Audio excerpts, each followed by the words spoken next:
21व्या शतकाच्या तिसऱ्या दशकात जागतिक सामाजिक आणि धार्मिक पटलावर दोन परस्पर विरोधी प्रवाह ठळकपणे समोर येत आहेत. एका बाजूला भौतिकदृष्ट्या प्रगत समजले जाणाऱ्या पाश्चात्य जगात, विशेषतः अमेरिका आणि युरोपमध्ये पारंपरिक संघटित पंथांचा अर्थात ऑर्गनाइज रिलिजन्सचा पाया डळमळीत होत आहे. प्यू रिसर्च सेंटरच्या अद्ययावत आकडेवारीनुसार तिथे तरुण पिढी मोठ्या संख्येने आपल्या पंथापासून अलिप्त होत आहेत. त्याचप्रमाणे चीनमध्ये सरकारी आकडेवारीनुसार लोकसंख्येचा सगळ्यात मोठा घटक हा पंथीय अलिप्तता बाळगणाऱ्यांचा आहे असं दिसतंय. दुसऱ्या बाजूला भारत आणि साऱ्या विश्वात भारतीय ज्ञान परंपरा, योग आणि वेदांत यांबद्दलची ओढ तरुण वर्गात अभूतपूर्व वेगाने वाढते. प्यू रिसर्च सेंटरच्या नुकत्याच सादर झालेल्या अहवालानुसार नेमकं काय उघड झालंय जाणून घेऊया आजच्या व्हिडिओतून. नमस्कार, मी ओमकार मुळे, कॅमेरा आहे साक्षात सावंत. प्यू रिसर्च सेंटरच्या निष्कर्षाच्या आधारे पाश्चात्य अब्राहमिक पंथांमधील संरचनात्मक त्रुटी किंवा फोलपणा आणि भारतीय धर्माची स्वीकारार्हता यांचा तुलनात्मक अभ्यास येथे मांडलाय.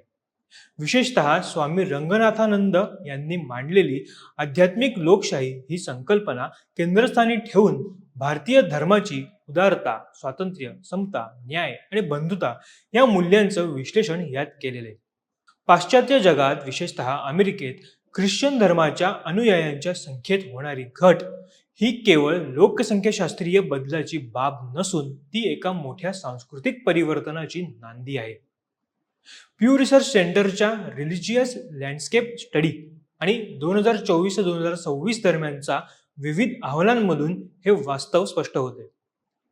प्यू रिसर्च सेंटरच्या 2023-24च्या आकडेवारीनुसार अमेरिकेतील प्रौढ लोकांमध्ये ख्रिश्चनांचं प्रमाण 62% खाली आले, जे 2007 मध्ये 78% होतं.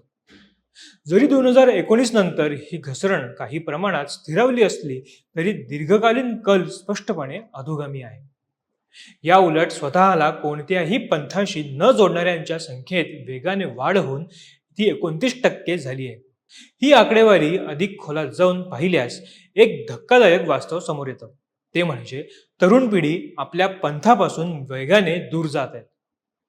18 ते 29 वयोगटातील तरुण हे 65 वर्षांवरील वृद्धांच्या तुलनेत खूपच कमी प्रमाणात पंथाशी जोडलेले आहेत. अलीकडील पिढ्यांच्या बाबतीत सुद्धा हाच परिणाम आहे. याचा अर्थ असा की हे परिवर्तन तात्पुरतं नसून कायमस्वरूपी आहे. प्यू रिसर्चच्या जागतिक सर्वेक्षणानुसार आपला मूळ पंथ सोडून देण्याची प्रक्रिया पाश्चात्य देशांमध्ये मोठ्या प्रमाणावर घडते. नेदरलँडमध्ये 36% लोकांनी आपला मूळ पंथ सोडलाय, तर अमेरिकेत हे प्रमाण 28% आहे.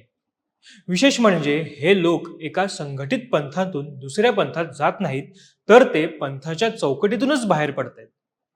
यालाच अलिप्तता असं म्हटलं जातं.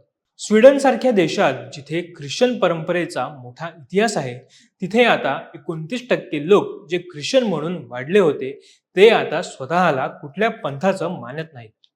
या उलट भारतासारख्या देशात 95% लोक आपल्या धर्माशी, पंथाशी आजही जोडलेले आहेत. जगातील सर्वाधिक पंथीय विविधता असलेला देश म्हणून सिंगापूर समोर आलाय. तिथे बौद्ध 31%, ख्रिश्चन 19%, मुस्लिम 16% आणि हिंदू 5% हे एकत्र नांदतात. हे आकडे भारतीय तत्वज्ञानातील वसुधैव कुटुंबकम या मूल्यांचं जागतिक यश अधोरेखित करतात, जिथे विविध पंथ एकमेकांचा नाश न करता सहअस्तित्वात राहू शकतात. या उलट येमेन आणि अफगाणिस्तानसारखे इस्लामी देश सर्वात कमी विविधता असलेले देश ठरलेले. एकीकडे पाश्चात्य जगात चर्च रिकामे होत आहेत आणि पंथांच्या परिघातून लोक मोठ्या संख्येने बाहेर पडत आहेत. दुसरीकडे भारतात परिस्थिती पूर्णपणे भिन्न आहे. भारतामध्ये आधुनिकता आणि अध्यात्म यांचा संघर्ष नसून संगम पाहायला मिळत आहे. भारतीय तरुण पिढी तंत्रज्ञानाचा स्वीकार करत असतानाच आपल्या सांस्कृतिक आणि आध्यात्मिक मुळांकडे अधिक सहजतेने वळत आहेत. भारतातील विविध सर्वेक्षणांचे निष्कर्ष हे सिद्ध करतात की धर्म आणि अध्यात्म हे भारतीय तरुणांच्या जीवनाचा अविभाज्य भाग बनत चालले आहेत.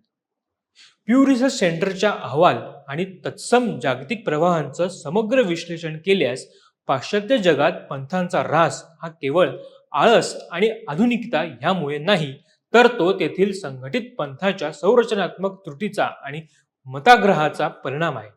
विज्ञानाशी वैर आणि मानवी स्वातंत्र्याचा संकोच यामुळे हे पंथ आजच्या तरुणांना सामावून घेण्यात अपयशी ठरत आहेत.